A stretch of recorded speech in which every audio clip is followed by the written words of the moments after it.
Hello बच्चों, चलिए प्रश्न को पढ़ते हैं। श्वसन भागफल 1 से कम किसके लिए होता है?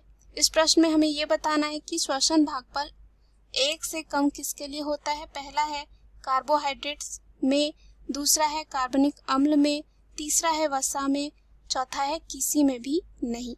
तो आइए इस प्रश्न का हल देखते हैं। सबसे पहले इस प्रश्न में जो है मुख्य अवधारणा को देखते हैं।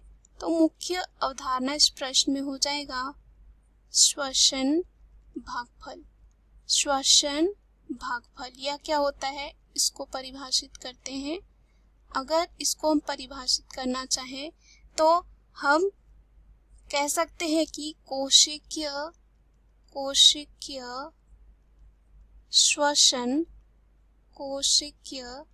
श्वसन की क्रिया कार्बन डाइऑक्साइड की मात्रा को समाप्त कर ऑक्सीजन की मात्रा के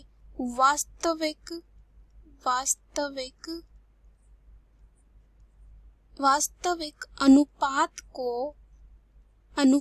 को श्वसन भागफल कहते हैं।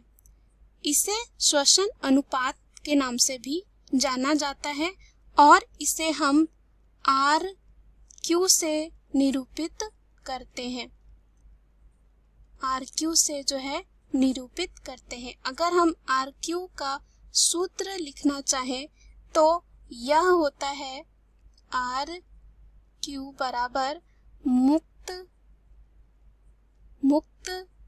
CO2 बटे प्रयुक्त O2।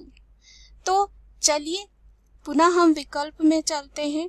तो पहला जो विकल्प दे रखा है कार्बोहाइड्रेट्स में, तो अगर हम बात करते हैं RQ कार्बोहाइड्रेट्स की तो वह होती है, इसका मान होता है, कार्बोहाइड्रेट की बात करते हैं तो कार्बोहाइड्रेट का जो RQ होता है यहाँ पे और श्वसन भागफल होता है हमेशा इकाई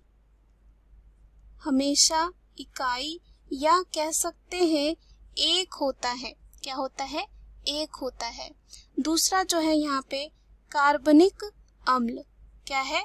कार्बनिक अम्ल।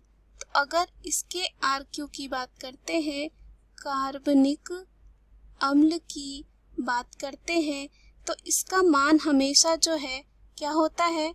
1 से अधिक होता है। 1 से अधिक होता है या कह सकते हैं 4.0 से अधिक होता है। 1 से अधिक होता है या क्या होता है? 4.0। उसके बाद C दे रखा है वसा। तो अगर हम बात करते हैं यहाँ पर वसा की तो इसका जो RQ होता है हमेशा 1 से कम होता है। क्या होता है? 1 से कम होता है। उसके बाद अंतिम दे रखा है किसी में भी नहीं। तो इस प्रश्न में हमें पूछा है कि जिसका श्वसन भागफल 1 से कम हो, तो यहाँ पर C यानी कि वसा का जो श्वसन भागफल होता है RQ जो होता है 1 से कम होता है। तो हमारे प्रश्न का सही उत्तर C यानी कि वसा हो जाता है। दिए हुए प्रश्न का सही उत्तर है C वसा। आशा करती हूँ यह उत्तर आपको समझ में आया होगा। धन्यवाद।